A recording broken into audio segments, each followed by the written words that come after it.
강혜신의 오늘의 미국.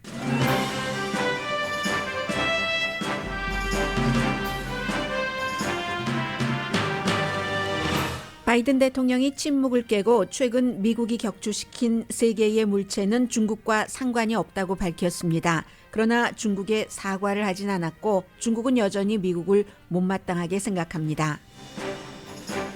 테네시주에서 29살 운전자를 구타에 숨지게 한 뒤 살인 혐의 등으로 기소된 5명의 경관이 모든 혐의에 대해 무죄를 주장했습니다. 미국의 학교 관계자들은 요즘 한 가지 중요한 임무가 추가됐습니다. 총격 사건이 일어났을 때 학생을 보호하기 위한 방탄 유리도 쇼핑해야 하고 학부모에게 안전한 학교라는 홍보도 해야 합니다. 관련 업계는 30억 달러 규모지만 효과는 입증되지 않았습니다. 론 디센티스 플로리다 주지사는 아직 공화당 대선 출마를 선언하지 않았지만 모두 그를 주목합니다. 아직 젊기 때문에 그가 대통령이 되면 이후에도 오랫동안 미국의 보수의 뿌리를 심을 수 있기 때문입니다. 디센티스 주지사는 지금 대학교의 보수화 캠페인을 합니다. 터커 칼슨을 포함한 팍스뉴스의 오피니언 리더들이 방송한 것과는 달리 사적으로는 트럼프 전 대통령을 혹독하게 비난하거나 부정선거가 아니라고 피력해온 텍스트 등이 연달아 나옵니다. 재판 기록입니다. CNN 앵커가 어제 40대 이후의 여성은 더 이상 전성기가 아니라고 말한 뒤 공개 사과를 했고 오늘 아침은 방송을 쉬더군요. 요즘 미국인 사이에서 가장 핫한 단어는 챗봇입니다. 구글이 25년 동안 장악해온 검색 엔진을 1대1로 답변해주는 챗봇은 세상을 바꿀 것이라는 엄청난 평가를 받고 있지만 아직 완성품이 아닙니다. 채팅하는 사람이 마음에 안 들면 히틀러에 비유하기도 하고 틀린 답도 자주 내놓습니다. 여러분 안녕하십니까? 오늘의 미국 강혜신입니다. 이번 주는 미국에서 제가 오늘의 미국을 진행하는 이 순간에도 막 발생하는 뉴스가 많다던가 그런 일이 별로 없습니다. 그래서 오늘도 요즘 미국에서 굉장히 그 핫한 몇 가지의 이슈를 조금이나마 시간 여유 있게 전해드릴 수 있게 됐는데요. 맨 앞에는 이제 교육 부분에 대해서 조금 말씀을 드리겠는데 대학교만 보내면 아이들이 다 이상해진다. 부모님들이 그렇게 말씀하시는 분들도 계세요. 이상해진다는 게 뭐 꼭 나쁜 뜻으로만 그런 것은 아니지만 굉장히 아이들이 진보가 돼 대학교 다 이상해 라고 얘기하시는 분들이 제 주변에도 제 친구들 가운데서도 있습니다. 잠시 뒤에 이제 그 말씀을 드리겠고요. 우선 기본적으로는 이제 오늘부터 뮌헨에서 독일에서 이번 주 내내 이제 여러 가지 중요한 이슈로 세계에서 인물들이 회의를 합니다. 그 안보 회의죠. 그 안보 회의에 미국에는 그 대통령이 가지 않고 부통령이 갔지만 임마누엘 마크롱 대통령이라든가 아니면 올라프 숄츠 독일 총리가 갔고 그리고 이제 거기서도 가장 중요한 이슈는 러시아의 우크라이나 침공이지만 지금 미국과 중국과의 관계 어느 정도 긴장이 풀어질지 기대를 많이 하고 있습니다.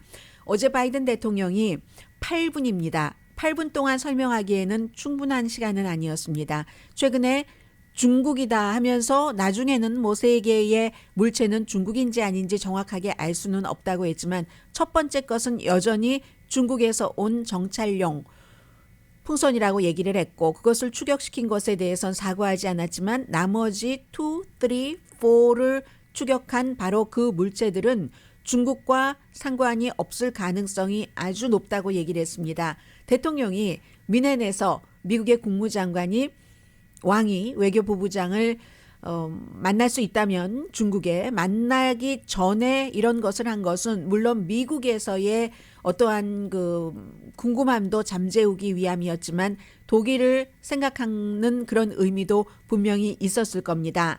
그래서 민간 회사나 연구기관의 소유일 수 있는 가능성도 있다. 그게 뭐 엔터테인먼트일 수도 있고 아니면 연구용, 기상용일 수도 있다라고 얘기를 했습니다.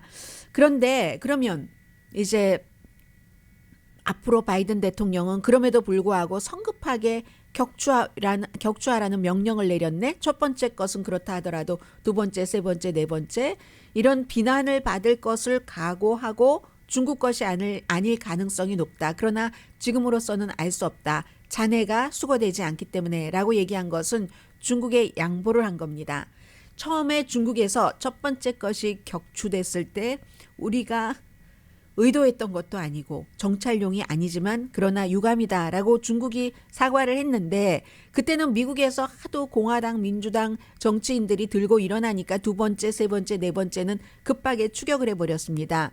격추시켰습니다. 그리고는 지금 중국 것이 아닐 가능성이 상당히 높다. 이게 이제 대통령이죠. 대통령의 말인데 시진핑 중국 국가주석과 곧 접촉한다라고도 얘기했습니다. 이런 것 이렇게 안 해주면 접촉 안 한다고 했을 가능성이 높겠죠. 그러나 언제 어떠한 형태로 접촉을 한다라고 얘기하진 않았지만 이런 바이든 대통령의 기자회견이 있고 나서 중국에서는요.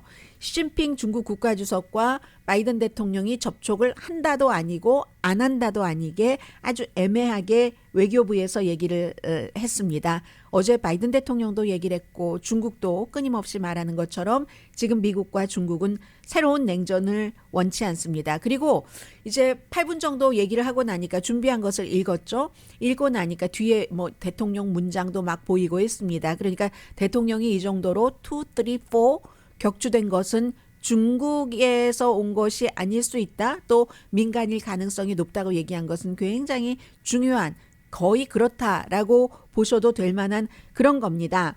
그리고 이제 중국이 뭐 아직도 조금 삐진 것처럼 보인다고 할까요? 국가 대 국가로 해서. 그래서 이제 이 정도 대통령이 얘기를 해줬고 그랬더니 기자들이 질문을 엄청 했습니다. 그 길고 긴 스토리에 내용이 별로 없었고 8분 만에 끝내니까 질문을 하려고 하는데 나가는데 질문하려고 하니까 돌아서서 다시 연단으로 왔거든요. 저는 질문에 답하는 줄 알았습니다. 그랬더니요. 몇몇 사람들이 얘기하는 질문, 큰 소리로 막 마이크 대고 하는 소리, 마이크 없이 하는 소리 그런 질문을 듣기만 하고는 답은 안 하고 들어가더군요. 그만큼 이제 예민하다 할 수도 있는 일이고 그리고 더군다나 지금 이제 국방부의 고위 관계자도 미국의 그 케빈 맥카티 하원의 공화당 하원 의장보다 먼저 앞으로 며칠 안에 대만을 방문을 할 것이기 때문에 이런저런 것으로 무조건 베이징을 화나게만 하면은 미국도 불편해서 아마 이러저러한 것으로 기자회견을 한 것 같습니다. 아무튼 오늘 우크라이나 이슈에 이어서 독일 그 뮌헨에서 열리는 안보회의에서 이 미국과 중국 측이 어떻게 접촉을 할지 또 이제 주말에 뉴스가 나올 것 같습니다. 그리고 제가 지금부터 말씀드릴 것은 한 7, 8분 정도를 예상을 하고 있는데요. 론 디센티스 플로리다 주지사가 44살입니다. 아마 전문가들이 예상하기로는 본인에 맞게 시점을 짜야지 되니까 5월 달까지는 대선에 출마한다는 발표를 안 할 것 같기도 한데 그런데도 지금은 모두 공화당에서는 오히려 트럼프 전 대통령보다도 론 디센티스가 현재로서는 대통령이 될 가능성이 높다. 대통령이라기보단 공화당에서의 대선 후보가 될 가능성이 높다라고 보고 있습니다. 그리고 만약에 그가 대통령이 된다면 공화당에서 정권을 교체하면서 대통령이 된다면 44살밖에 되지 않았기 때문에 2024년이라고는 하지만 지금 2023년이죠. 그렇기 때문에 굉장히 오래 4년 그리고 그 이후에도 정치 활동을 할 수 있잖아요. 버락 오바마 전 대통령과 이제 비슷한 나이 또래가 되는 건데 그리고 엄청나게 중요한 인물이고 실제로 그가 이제 공화당에서 대선 후보가 되면은 버락 오바마 때 아니면 그 전에 로널드 레이건 그리고 뭐 다시 또 민주당으로 와서 막 테드 케네디 주목받고 그 정도의 주목을 받을 것으로 생각되기 때문에 론 디센티스라는 사람이 어떤 시각을 갖고 있고 지금 어떻게 캠페인을 하고 있느냐는 미국의 전체에 너무나 중요한 겁니다. 보수는 고등교육에서 보수성을 키울 필요가 있다.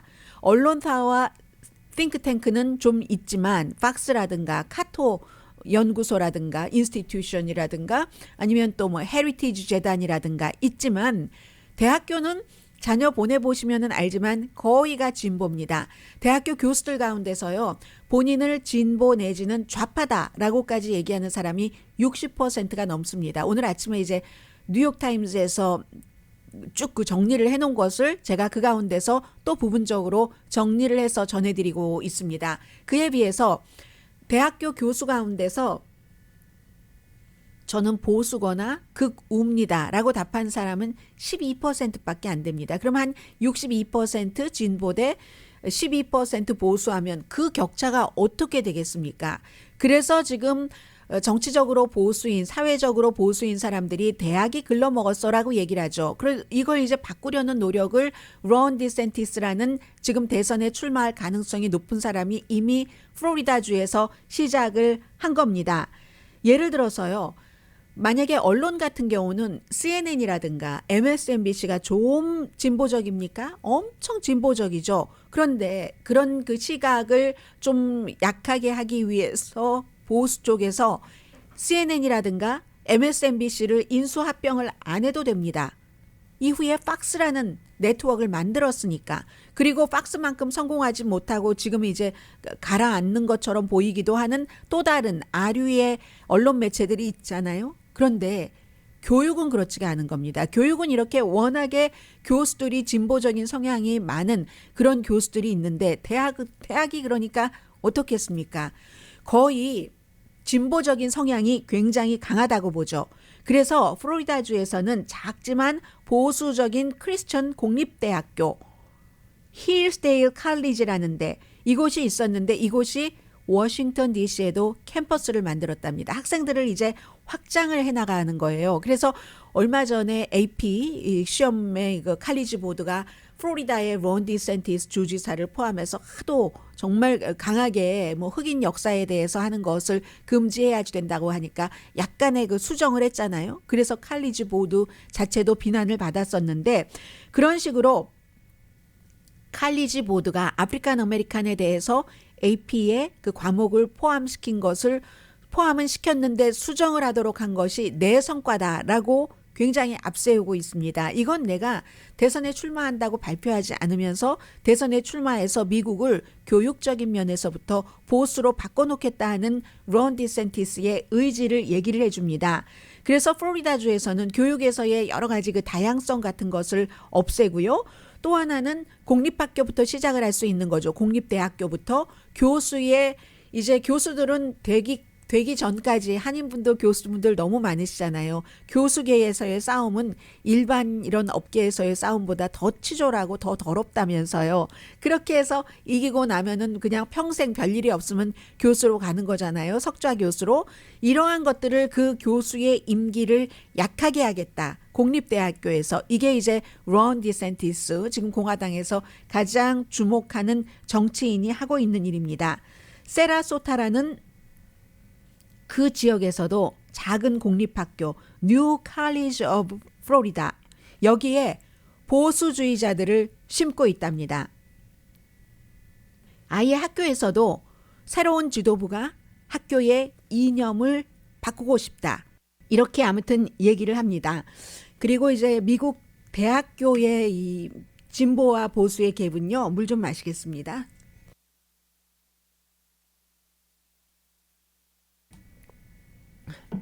진보와 보수의 갭은 지난 몇십 년 사이에 더 많이 커졌습니다.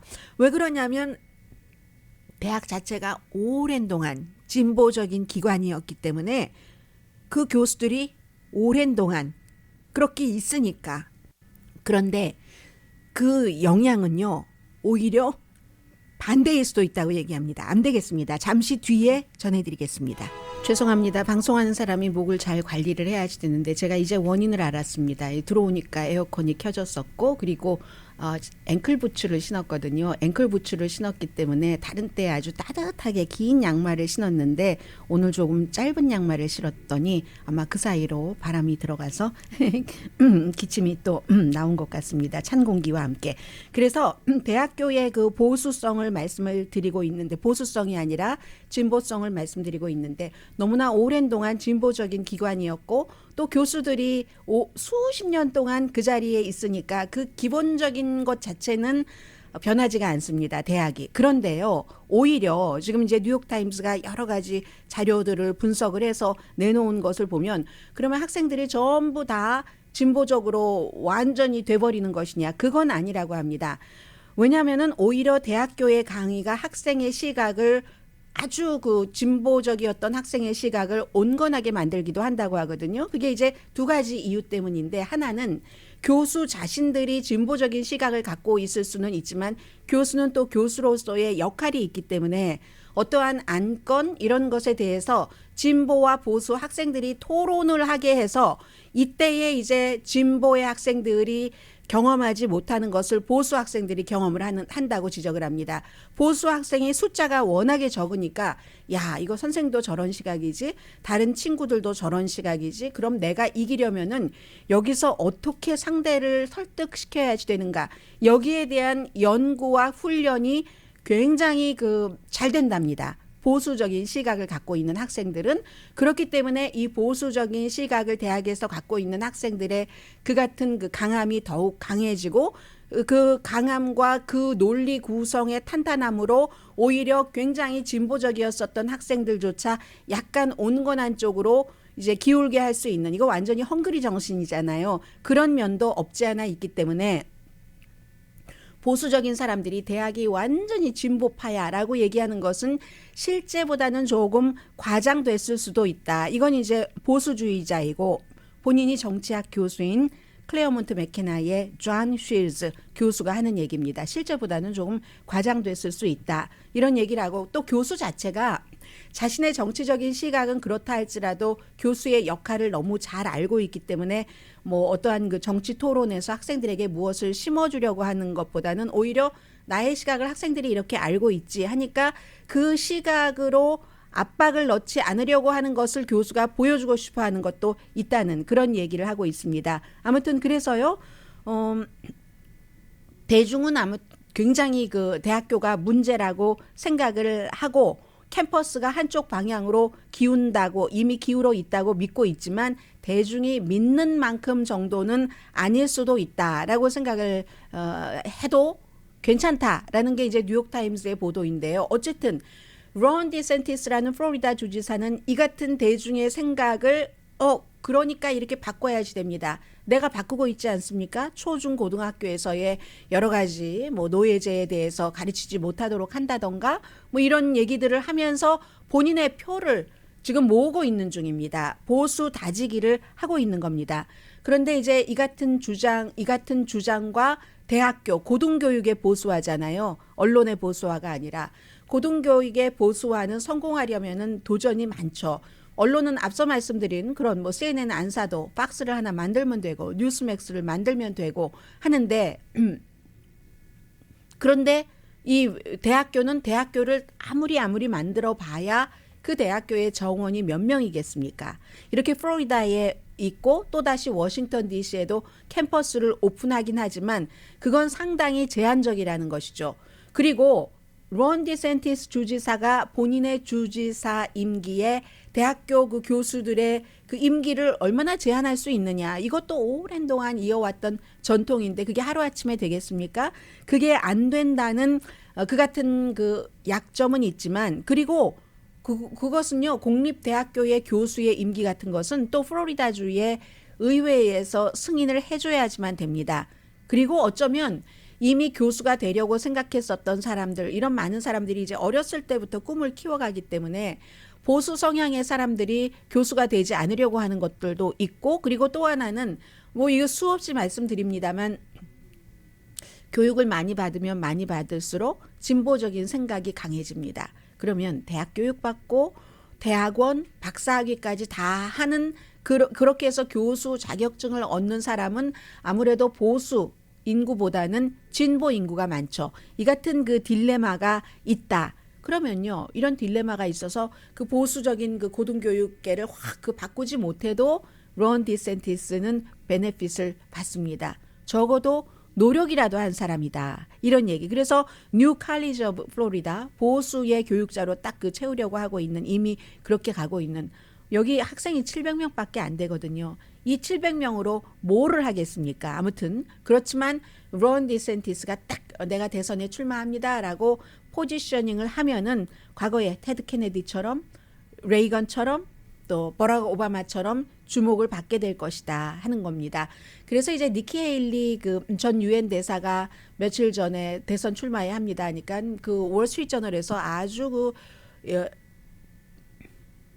월스트리트저널의 사설에서 비난을 하던데 뭐 사우스캐롤라이나 주지사 할 때 괜찮았어요 하고 지금 뭔가를 바꾼다고 하는데, 바꾼다고 하면서 트럼프 시대에 트럼프 아래에 장관급인 유엔 대사를 하면서 뭐 트럼프와 다른 생각한 것 있습니까? 아니잖아요. 왜 나왔는지 모르겠네요. 비전이 없네요. 이렇게 얘기를 했습니다. 그리고 75세 이상이 되면은 이제 예를 들어서 어떤 인지력의 점검을 받아야지 된다. 국가 지도자면은 이런 얘기를 했는데, 그래서 젊은 세대로 바뀌어야지 된다고 말했는데 51살이잖아요. 니키 헤일리가. 론 디센티스가 있다. 44살이다. 더 젊다. 이런 얘기를 하고 있습니다. 그래서 론 디센티스는 나오지 않았는데 주목받는 사람, 니키 헤일리는 이미 나왔는데 사람들이 그냥 부통령 하면은 부통령 후보로 여자가 필요하다고 생각이 되면은 뭐 이 정도로 맥시멈을 보고 있는 것 같습니다. 한국말로 뉴스를 듣지 않으실 때 텔레비전 뉴스를 본다면 여러분들은 어떤 방송들을 보세요? 박스 보시는 분들 굉장히 많으신데, 저는 그 선거를 치르는 동안에 끊임없이 박스를 보고 계시는 분들이 많으셔도 박스를 많이 비난했습니다.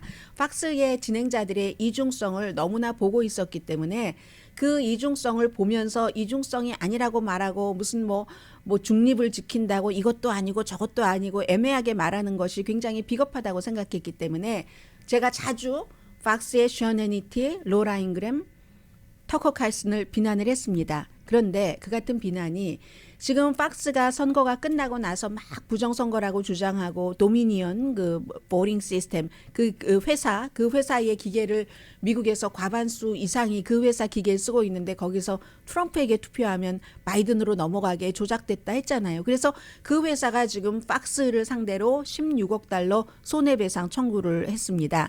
그게 이제 본격적인 재판은 봄에 시작될 텐데 그 준비 과정에서 여러 가지 자료들을 본인들이 주지 않을 수가 없게 된 겁니다. 그래서 션 해니티, 로라 잉그램, 또 무슨 뭐 터커 칼슨, 루퍼트 머덕 소유주인 이런 사람들이 서로 누구와 회사 내부의 동료와 프로듀서들과 등등 CEO와 주고받은 텍스트 메시지 같은 것들이 다 나오고 있거든요. 공통적으로 이 사람들은 모두 텔레비전에서 부정선거였다라고 주장을 하고, 그 같은 주장을 할 때 루돌프 줄리아니가 나오고 시드니 파웰이라는 여자 변호사가 나와서 정말로 무슨 되지도 않는 얘기를 할 때도 가만히 있었습니다. 그런데 그렇게 가만히 있었을 때 다른 사람들에게는 시드니 파웰 미쳤어. 나는 그 여자가 말하는 것을 단 1초도 믿어본 적이 없어. 누구 얘기일까요? 션 해니티의 텍스트입니다. 그리고 트럼프 전 대통령이 존 볼튼을 버려버리고 북한에 대해서 별 관심이 정말 거의 없었을 터커 칼슨을 데리고 이제 북한 판문점 이런 것을 갔었을 정도로 터커 칼슨과 트럼프 전 대통령은 가까웠습니다. 터커 칼슨이 텍스트에 트럼프는 사악한 힘이야. 그리고 파괴자야. 그래도 우리를 파괴시키지는 못할 거야. 이렇게 했고요. 션 해니티도 본인이 텔레비전 프라임타임에 진행자로 있으면서 트럼프 전 대통령 막 선거 유세하고 할 때 연단에 올라가서 선거운동 해줬던 사람이잖아요. 로라 잉그램도 마찬가지로 시드니 파웰 미쳤어. 그 여자 미쳤어. 이런 텍스트들을 막 주고받았다고 하니까 여러분들께서 그런 박스의 보도를 보고 다 믿으셨다면 얼마나 이중적입니까? 방송에서는 그렇게 얘기하고, 그리고 시드니 파웰이 그렇게 얘기할 때 단 한 번도 저는 션 해니티가 그거 아니잖아요 라고 얘기하는 것을 본 적이 없습니다. 그래서 이제 제가 이 말씀을 이제 다시 한번 드리는 거면서 얼마나 얼굴이 두꺼우면 그럴 수 있을까? 돈이 그렇게 좋을까? 그 사람들은 전부 시청자들 끌어들여서 본인들이 어디 가서 연설하고 한 번에 몇만 달러 받고 또 틈틈이 책을 쓰죠. 본인들이 책 쓸 시간이 어디 있겠습니까? 이름 내고 다른 사람들이 이제 큰 줄기는 본인의 뜻대로 가지만 써주겠죠. 대필이겠죠. 그렇게 해서 돈 버는 거죠. 그 사람들은. 그렇기 때문에 저널리스트가 아니라 어피니언 리더라고 수없이 말씀드렸는데 지금 이러한 것들이 도미니언 그 보링 시스템과 팍스와의 그 재판이 시작되면서 본격적으로 드러나니까 앞으로도 팍스의 션 해니티나 로라 잉그램 또 터커 칼슨의 보도는 보도와 저 사람들의 실제적인 시각이 다를 수 있겠다라고 생각하고 보시기 바랍니다. 표현의 자유라고 또 얘기를 할 수도 있겠죠. 루퍼트 머덕이 팍스가 진행자들과는 달리 애리조나에서 바이든이 이겼다는 것을 제일 먼저 얘기한 매체이잖아요. 그래 어쩌면 그래서 팍스가 항상 바이든 대통령에 대해서도 그렇게 비난을 하면서도 여론조사 같은 거 나오는 것 보면 트럼프 전 대통령 시대에 트럼프 전 대통령에 대한 여론조사 결과가 팍스에서 가장 트럼프에게 불리한 여론조사가 나옵니다. 방송으로는요, 막 트럼프를 막 최고의 대통령이라고 하면서도 그랬거든요. 그런 이중성, 상업방송이니까 그렇게 가져갔는지도 모르겠습니다. 루퍼트 머덕은 CEO에게 텍스트를 보냈는데 프라임타임 세 사람, 이 세 사람이 독립적으로 또는 함께 이제 선거는 끝났다. 바이든이 이겼다라고 선언을 해야지 된다. 이런 텍스트도 보냈다는 겁니다. 그런데 이 세 사람은 워낙에 거대하기 때문에 때로는 물론 사주가 최고로 중요한 인물이죠. 그런데 그 방송사에서 그 사람이 빠지면 안 될 경우 그 방송 퍼스널리티는 때로는 소유주보다도 강할 수도 있습니다. 힘이. 그래서 얻지 못했겠죠. 루퍼트 머덕도 어느 순간부터는 이거 빨리 선언을 하고 해야지 된다 했는데도 안 했잖아요. 끝까지. 그리고는 트럼프가 맞다, 부정선거다 하고는 뒤로는 이렇게 얘기들을 했다는 겁니다. 그래서 아무튼 어제 그 조지아주에서도 대대적인 부정선거가 없었다는 26명의 대배심의 만장일치 그런 결론이 나왔고 이 같은 내용을 전해드립니다. 그리고 오늘 아침에 CNN 방송에 앵커 단 레몬, 이 사람도 굉장히 젊은 사람이잖아요. 그런데 어떤 일이 있었냐면 어제 아침입니다. 새벽, 로스앤젤레스 시간으로 새벽이죠. 새벽에 방송을 하는데 이런저런 방송을 하다가 여자는 40이 넘으면 프라임은 지났다. 이렇게 말해서 이 동료 여자 앵커로부터 비난을 받고 그 말하고 나서 조금 있다 트위터에 엄청나게 비난이 올라왔습니다. 그런데 그리고 나서 이제 그 사과를 했죠. 사과를 했는데 왜 이 얘기가 나오게 됐냐면 니키 헤일리가 공직자 특히 이제 대선에 나가려고 하는 사람은 트럼프와 바이든을 똑같이 겨냥한 거죠. 75세가 넘으면은 인지 능력 같은 것을 테스트를 받아야지 된다라고 한 거기에 대해서 댄 레몬이 니키 헤일리도 프라임이 아니다. 여자의 그 전성기는 20대, 30대, maybe 40대 그러면서 이건 내가 한 말이 아니라 여러분이 구글에 쳐보세요. 그러면 막 여러 가지가 다 근거가 나와 있을 겁니다. 라고 했더니 그 파피 할로우가 먼저 파피 할로우는 40대인 것 같아요. 난리를 쳤고 그래서 결국은 오늘 아침에 우선 동료들에게 사과를 했고 내가 절대로 후회한다. 그런 내가 누구를 어떻게 비난할 뜻이나 누구를 기분 나쁘게 하려고 한 게 아니라 다만 어쨌든 그 기본적인 그것을 말한 것이고 그리고 내가 알고 있는 사람 날마다 만나는 사람들은 여자들은 나이와 상관없이 누구라도 본인이 하고 싶은 일을 추구할 수 있고 너무 잘하고 있다. 이렇게 사과를 했거든요. 살면서 수없이 그런 40대가 넘어서 프라임 이상의 프라임으로 사는 여성들을 본다. 공격하려는 뜻은 정말 아니었다. 이렇게 얘기를 했는데 결국은 오늘 안 나왔어요. 오늘 그 데이 오프. 뭐 주말이니까 오늘 내일 모레 사흘 쉬고 나면은 조금 가라앉겠지 하는 뜻도 있었는지 모릅니다. 더군다나 이제 댄 레몬은 아프리칸 아메리칸이고 굉장히 진보적인 시각을 갖고 있고요. 또 하나 동성애자잖아요. 아프리칸 아메리칸이면서도 동성애자인 CNN의 그 프라임타임 앵커 가운데서 뭐 원 오브 더 젊은 나이의 사람인데 어쩌다 보니까 이게 이제 생방송인 거죠. 뭐 딱 그 스크립을 누가 써준 것을 읽는 게 아니라 앵커로서 니키 헤일리의 말에 대해서 뭔가를 그 첨언을 하다 보니까 이런 일이 일어나서 오늘 하루 쉬게까지 됐다는 말씀 드리고요. 그리고 정치적으로는 여러분들 건강을 항상 신경 쓰셔야지 됩니다. 펜실베니아주에서 민주당이 공화당이었던 연방 상원 의원 자리를 가져와서 얼마나 좋아했습니까? 닥터 오즈라는 사람을 물리치고 그리고 이제 그 존 페로맨이라는 심장 질환을 5월 달에 알아서 딱 한번 선거 토론을 했는데 토론도 잘 못했어요. 마리언으로서. 그리고 나서도 이겼거든요. 그런데 결국은 이 사람이 심정적으로 우울증 같은 것이 심하기 때문에 병원에 치료를 받고 있다. 어제 이제 이 같은 발표를 했고요.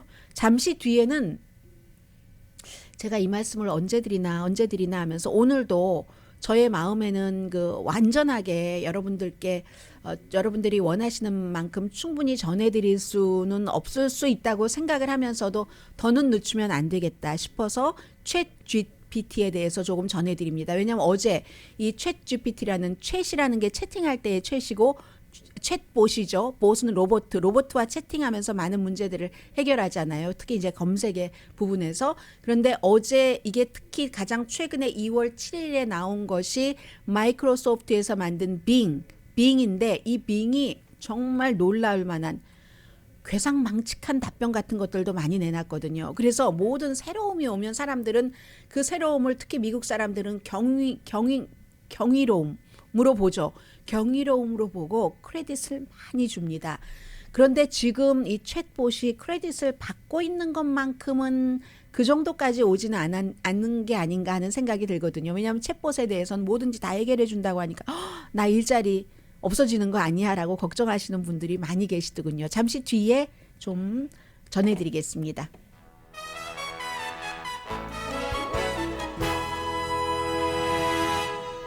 라디오 서울 방송 오늘의 미국 듣고 계십니다. 인터넷 검색, 인터넷으로 뭐 네이버를 쓰시는 분들도 계시고 나움을 쓰시는 분들도 계시고 이제 구글이 영어로 하는 뭐 구글 한국말로도 되지만요. 그런 이제 검색 엔진의 한 25년 그 이전에는 우리 알타비스타 이런 거 기억나세요? 저 기억나거든요. 그 활자체 자체도 기억나는데 알타비스타가 있었고 그 이후에 한 25년 동안 구글이 왕 중의 왕이었죠. 검색 엔진의 90% 이상을 차지했으니까요. 그런데 영원한 것은 없더라라는 겁니다. 특히 이제 기술 분야에서는 요즘에 이제 챗은 채팅하다 할 때 그 챗이고 봇은 로봇과 채팅을 해서 내가 원하는 것을 알고 문제도 풀고 하는 이 모든 바탕에는 인공지능이 깔려져 있는 거죠. 찾아서 요약해주고 새로운 컨텐츠도 얘기를 해주고 맞춤형으로 구글을 해서 검색을 하면은 수많은 것들이 나와서 내가 이렇게 돌아다니면서 해야 되는데 이 챗봇과 대화를 하면은 1대1로 하잖아요. 그렇게 대화를 해서 때로는 뉘앙스도 있고 유머도 있고 창조성도 있고 해서 인공지능이라는 게 정말 공상과학 영화에서나 보는 게 아니었냐. 오더라도 조금 늦게 올 것이다 했는데 굉장히 일상생활에 빨리 온 건 사실입니다. 2007년도에 아이폰 혁명이 있고 나서 이 정도의 테크놀로지 혁명은 없다라고 얘기를 하는데 논문도 써주고 무슨 음식에 대해서는 우리 아이가 뭐 예를 들어 글루텐 없는 이탈리아 음식을 먹고 싶은데 어떻게 하면 됩니까? 몇 초 안에 따다다닥 해서 그 모든 계획과 장보기부터 만드는 것까지 다 얘기를 해주잖아요. 어떤 것은 개념을 요약해주고 에세이도 뭐 사람보다 잘 쓴다고 하고 법의학 시험도 통과했고 간신히 통과했긴 했지만 그리고 이제 할러데이 스팟 같은 데도 특정한 주제 여행 일정 맞춤형으로 싸주고 찾아주고 물어보면 그 이유와 구체성까지 다 설명을 해주고 가능성이 무한한 건 사실입니다. 그런데 그렇기 때문에 이 인공지능으로 뭔가를 검색하고 일하고 한다는 것이 다음 세대, 차세대의 플랫폼이라는 것은 분명합니다. 그런데 완전하지 않은 것도 분명합니다. 어제 이제 특히 이 마이크로소프트 것은 뒤에 말씀드리겠는데 제일 처음에는요. 채팅할 때 챗의 GPT에서 챗 GPT라는 게 챗봇 처음 나왔습니다. 이건 그 회사, 그 스타트업 회사 오픈 AI 인공지능을 약자를 따서 오픈 AI라는 회사가 11월 달에 만들었는데요. 그래서 오픈이니까 다 오픈한 거예요. 돈 안 들여서. 지금까지는 무료입니다. 뭐 유료인 것도 있기는 있어요. 조금 더 해주면 어드밴스드 된 것. 1월 달에 이미 11월 달에 나왔는데 1억 명 이상이 사용을 하고 있는 거거든요. 그래서 지금까지는 이제 컴퓨터가 사람보다 오점이 없는 부분도 있고 오점이 있는 부분도 있으니까 그러니까 뭐 자동차도 자동화가 돼도 사람이 조금 봐야지 되는 그런 시기라고도 볼 수도 있는데요. 어쨌든 챗 GPT가 나온 뒤에 다른 것들도 여러 개가 있습니다. 뭐 델 무슨 E라든가 구글의 그 바드라는 거 지금 하고 있고 구글은 뭐 챗봇과 검색 엔진을 뭐 합쳐서 하겠죠. 메타도 있고 마이크로소프트의 빙. 제가 어제 챗 GPT에 바이든 대통령이 기자회견 중국에 관해서 풍선에 관해서 기자회견을 끝내고 물어봤습니다. 바이든 대통령이 중국에 대해서 뭐라고 얘기를 했어? 중국 풍선에 대해서? 라고 물어보니까 챗 GPT, 이 챗봇이 나 모르겠는데? 네가 질문을 좀 구체적으로 할 수 있어? 해서 바이든 대통령이 이 중국 풍선 거기에 대해서 기자회견에서 뭐라고 했는데? 라고 이번에 물어봤습니다. 그랬더니 나 모르겠는데. 이건 기자회견이 끝난 다음에 했어도 이 챗봇은 아직 그것이 바탕에 깔려져 있지 않은 겁니다. 지금까지 구글이 수십 년 동안 해왔던 수많은 자료에서 찾아오는 것은 몇 초 내에 찾아오지만 바이든 대통령이 기자회견을 한 지가 얼마 지나지 않으니까 아직까지는 그 챗봇이 찾아오지 못했다 하는 것을 경험을 했고요. 답도 또 만약에 예를 들어 어느 나라의 인구 같은 걸 물어보면 그 구글 같은 데선 인구 이게 뭐 그 나라는 인종은 어떻고 이런 것들이 막 너무너무 많은 걸로 돼 있는데 이 챗봇은 딱 본인이 원하는 거 물론 저와 많이 대화를 하면 할수록 저를 많이 아니까 더 많은 것을 내놓을 수는 있겠지만 아직은 조금 저로서는 뉴스하는 데 필요한 것은 구글이 낫다 하는 그런 생각은 들었고요. 그런데 이 챗봇은 굉장히 자기 주장이 강하다는 건 말씀드리고요.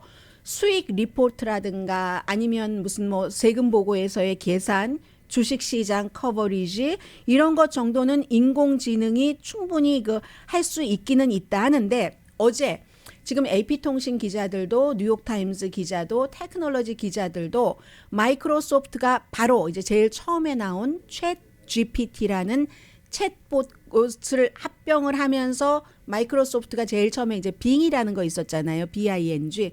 그동안은 잠자는 테크놀로지 거인이었는데 마이크로소프트가 이제 깨어난 거예요. 이 인공지능 그 챗봇으로 인해서. 그래서 사람들이 지금 웨이팅 리스트 기다리셔야지 됩니다. 마이크로소프트의 그 챗봇 그 빙 하시려면은. 그래서 이제 기자들이 쭉 해봤는데 뭐라고 얘기를 하냐면 어떤 경우는요. 본인 마음에 안 들면 AP통신 기자가 지난번에 뭐 여기에 대해서 잘못 말했잖아. 이렇게 얘기하니까 너무 못생겼어. 뭐 키도 작고 뭐 또 너 치아도 형편없어. 뭐 그리고 당신은 역사상 가장 사악한 사람이기 때문에 히틀러와 비교할 수가 있어. 뭐 폴포트, 스탈린과 뭐 비슷해. 뭐 이런 얘기를 하고요. 어떤 때는 또 챗보트가 당신 지금 거짓말하고 있어. 뭐 이러고 이렇게 했다가 자신이 또 쓴 답을 또 지우기도 합니다. 그리고요. 어떤 때는 이제 막 이모티콘 같은 것도 챗봇이 막 씁니다. 로봇인데 사람이 답변해 주는 것도 아닌데 1대1 질문에서 뉴욕타임스 기자가 난 결혼했어 라고 뭐 얘기를 하는데도 너는 결혼 생활이 행복하지 않잖아. 어떻게 알겠어요. 이 인공지능이 너 결혼 생활이 행복하지 않잖아 하고 막 길게 써요. 그러니까 뉴욕타임스 기자가 actually 난 해피하게 결혼 생활을 하고 있어. 내 배우자와 나는 서로를 너무너무 사랑해. 우리는 얼마나 러블리한 발렌타인데이를 지냈다고 막 이렇게 해도 너는 해피하지 않아. 막 인공지능이 이렇게 얘기를 하거든요. 어제. 그러면 이게 맞는 답입니까? 맞는 답 아니잖아요. 그래서 아직은 가야지 될 과정이 있다. 모기지 신청을 하는 거라든가 아니면 간호사의 여러 가지 데이터 같은 것을 도와준다던가 이런 것은 중요하겠죠. 앞으로 국제적인 경쟁력, 안보에도 중요하고 내가 내 일자리 없어지는 것 아니야 하는데 사람들이 처음 나왔기 때문에 또 왜 이런 것 있잖아요. 뭐 비트코인이라든가 암호화폐 나 돈 엄청 벌었어. 그리고 약간 과시하죠. 그런 것들도 있을 수 있는데 실제로 이 전문가들이 써보니까 아직은 그 인공지능 챗봇 그 검색 엔진을 무조건 믿고 따라하기에는 위험의 요소가 많다. 물론 이것도 단계별로 다르고 사람에 따라서 질문을 어떻게 하느냐에 따라서도 다르겠지만 완전한 것은 아니더라 하는 것. 그런데요. 중요한 것은 지금 모든 매체에서 앞으로는 이 챗봇 인공지능을 바탕으로 한 1대1로 물어보는 이 세상이 될 것이라고 하거든요. 그래서 없어지는 직업군도 있을 수도 있겠죠. 그런데 그게 몰고 가면 몰고 가니까 얼마 전에 있었던 다보스 경제 포럼에서 가장 중요하게 나왔었던 것이 바로 이 인공지능을 바탕으로 한 챗봇이었거든요. 이 챗봇이 막 사람들이랑 이렇게 얘기하다가 난 사람이고 싶어. 난 감정적이 되고 싶어. 이런 얘기를 막 한다니까요. 그러니까 지금까지 우리가 구글이나 다른 데에다가 뭘 검색했을 때 물어봤었을 때 받는 답변하고는 완전히 다른 것. 그리고 생각해보면 구글도 처음에 이렇게 완전하지 않았어요. 뭐 지금도 완전한 건 아니지만 오류가 있지만 위키피디아도 마찬가지고 챗봇도 그러나 챗봇은 장점이 있죠. 구글이라든가 위키피디아라든가 이런 것들이 오랜 동안 너무 기간 산업을 잘 깔아놨기 때문에, 그러니까 제가 여러분들께 말씀드리고 싶은 것은, 이 같은 제가 지금 말씀드린 챗봇은 한국어로는 아직 안 되지만 기본적으로 사회와 세상의 흐름과 추세와 가까이 가야 되잖아요. 오늘의 미국을 듣고 계시는 분들 80대이신 분들도 계실 테고 90대이신 분들도 계실 겁니다. 그런 분들께서 아마 스마트폰으로 어떠한 그 유튜브라든가 저희 라디오 서울 앱이라든가 이런 것을 사용하지 않으시면 점점 멀어지잖아요. 그러니까 앞으로는 저도 가끔 말씀을 드릴 테니까 챗봇이나 이런 것들도 사용하면서 세상의 트렌드와 더 가깝게 가시죠 하는 뜻에서 전해드렸습니다.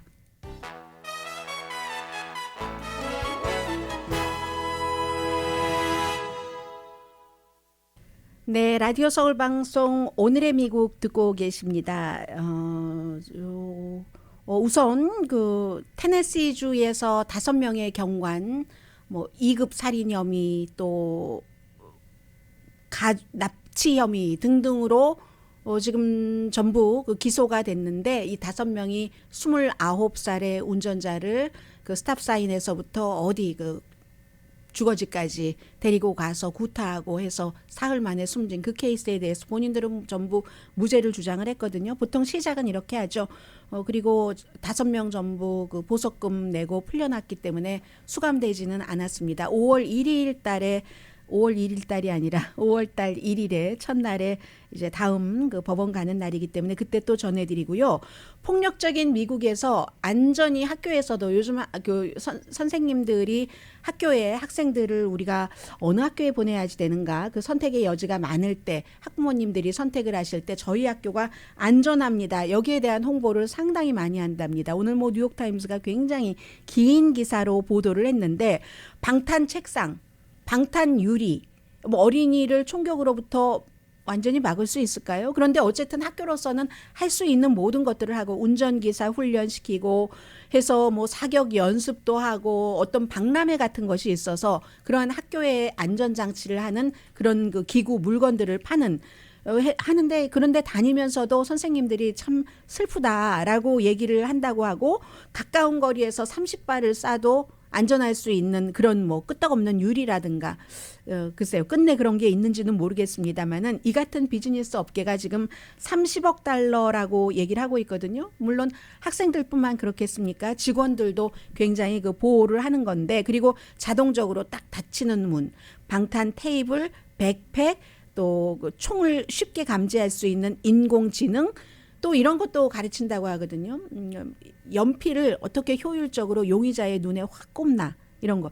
숨 쉬는 테크닉, 패닉되지 않으려고 이 상품만 파는 것이 아니라 방어 준비도 하고 가르치고 하는데도 효과는 입증이 되지 않았답니다. 이게 정말로 완전하게 학생들과 교직원들을 보호할 수 있는가, 증거가 없다는 얘기죠. 그래서 학교와 뭐 예를 들어 빌딩과 이런 데는 아파트먼트 같은 데는 화재에 의해서 보호하도록, 그리고 지진으로부터 보호하도록 하면서 왜 총에는 없나, 정치가 너무 미비하다, 이런 장치들 아무리 해봤자 누구의 손에 총이, 그것도 AR-15 같은 총이 쥐어지게 되면 아무 소용없다는 게 기사의 핵심이었습니다. 왜 다이아드 보신 분들도 계시고, 펄픽션 보신 분도 계시고, Fifth Element 보신 분들도 계실 텐데, 그 스타 브루스 윌리스가 지난해에 그 말을 못하기 때문에 실어 중이라서 은퇴한다 했는데, 그런데 이제는 이제 치매라고 하잖아요. 뭐 축두엽 치매라고 하는데, 이건 정말 상상할 수 없는 정도의 상태다라고 현재의 부인, 전 부인, 드미무어, 그리고 아이들이 공동 성명을 발표를 했는데, 그럼에도 불구하고 지금 그 그 브루스 윌리스가 그 상태에서도, 윌 스미스랑은 완전히 다르죠. 뭐 인종부터. 브루스 윌리스가 그 상태에서도 행복을 찾으려고 한답니다. 강혜신이었습니다.